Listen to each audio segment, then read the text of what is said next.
Masa lalu yang kamu sesalkan pasti ada senengnya, hanya yang kamu ingat susahnya saja. Audio Jungle.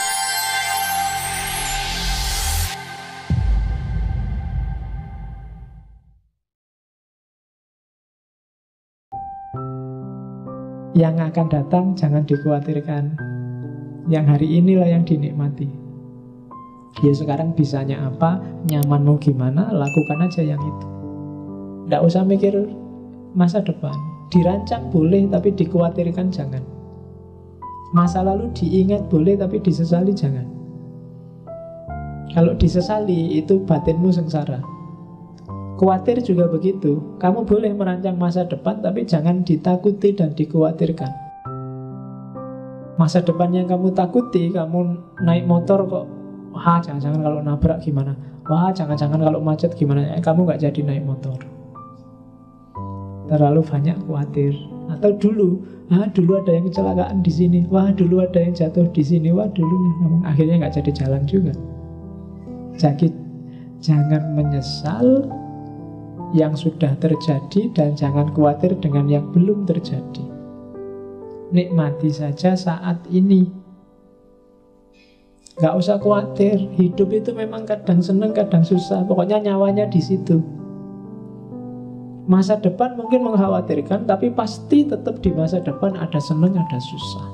Masa lalu yang kamu sesalkan pasti ada senengnya, hanya yang kamu ingat susahnya saja. Iya kan? Kamu kuliah SMA yang kamu ingat ditolaknya saja, padahal yang nolak cuma satu, temenmu banyak, gak ada yang satu pun yang kamu ingat. Yang kamu ingat ya yang kamu tembak dan kamu ditolak itu. Ya kan? Masa lalu gak usah disesali deh, katanya Surya Mentara. Nyari perkara wong sudah lewat, sudah terjadi. Ya masa lalu itu anggap aja kayak situasi di belakangmu pas kamu naik motor. Ya sekali-sekali dilihat lewat spion. Cuma naik motor jangan lihat spion terus.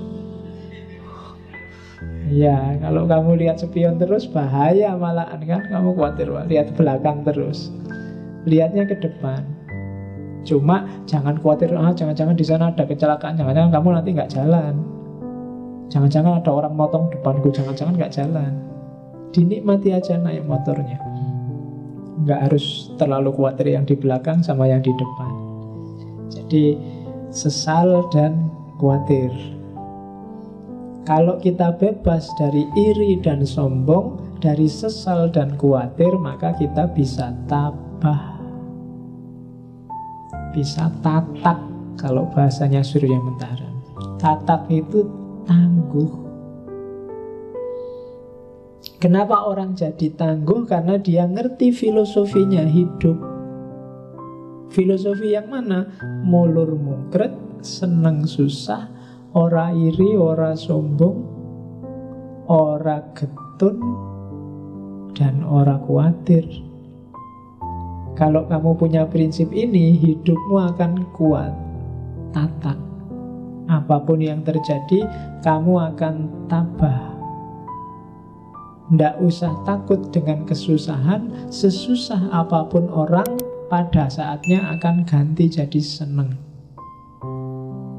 Seseneng apapun orang, pada saatnya akan ketemu masalah dan jadi susah. Entah masalah besar, entah masalah kecil. Maka solusinya bukan jangan sampai kita susah atau semoga kita seneng terus, tapi solusinya adalah pahami ritme seneng dan susah. Di situ kita bisa tabah. Tabah itu tatak. Tatak itu gak cuma kalau ada kesedihan, pas seneng juga harus tatak. Seneng luar biasa tiba-tiba dapat undian mobil, dapat undian rumah, nah itu tatak. Kalau ndak kuat tiba-tiba pingsan kamu, alhamdulillah dapat rumah. Ndak dapat rumah, biasa aja, lumayan. Dapat rumahnya seneng, tapi kerepotan selanjutnya mesti datang, dan itu susah. Nyari izinnya lah, bayar pajak lah. Terus yang rumah dijanjikan ternyata disuruh bayar sekian persennya, pajaknya 25% sendiri, rumahnya harganya 1 miliar, 25%-nya berarti bayar 250 juta, golek ning ndi. Kesumbakan baru datang, ya kan?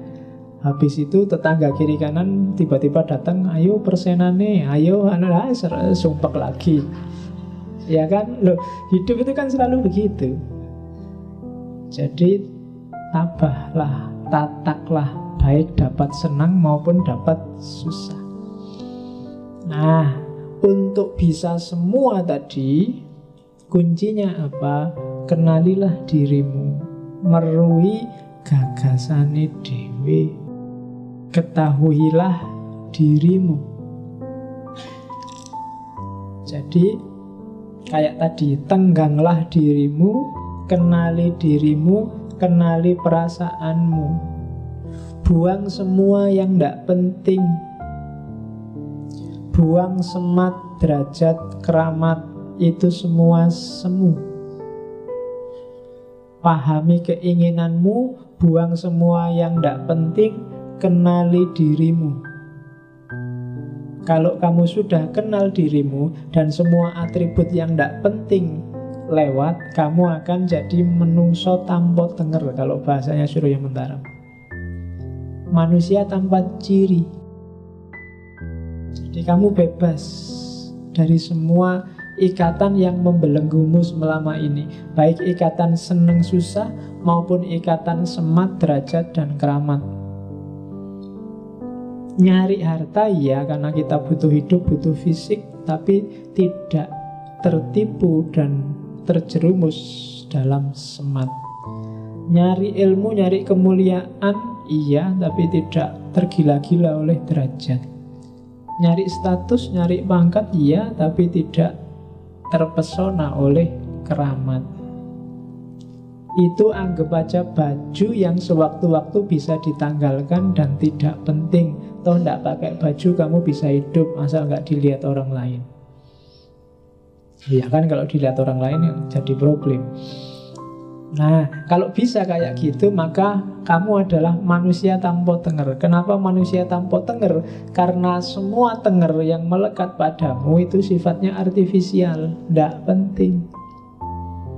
Namamu kan juga cuma simbol saja. Semua gelarmu kan juga simbol. Apakah kamu mahasiswa, apakah kamu anak soleh, apakah kamu takmir, apakah kamu SAG, MAG, MSG. Iya. Nah, jadi kalau bisa tidak terikat oleh itu semua, maka kamu jadi manusia yang sejati, manusia yang tanpa tenger. Kalau bahasanya Iqbal, manusia otentik.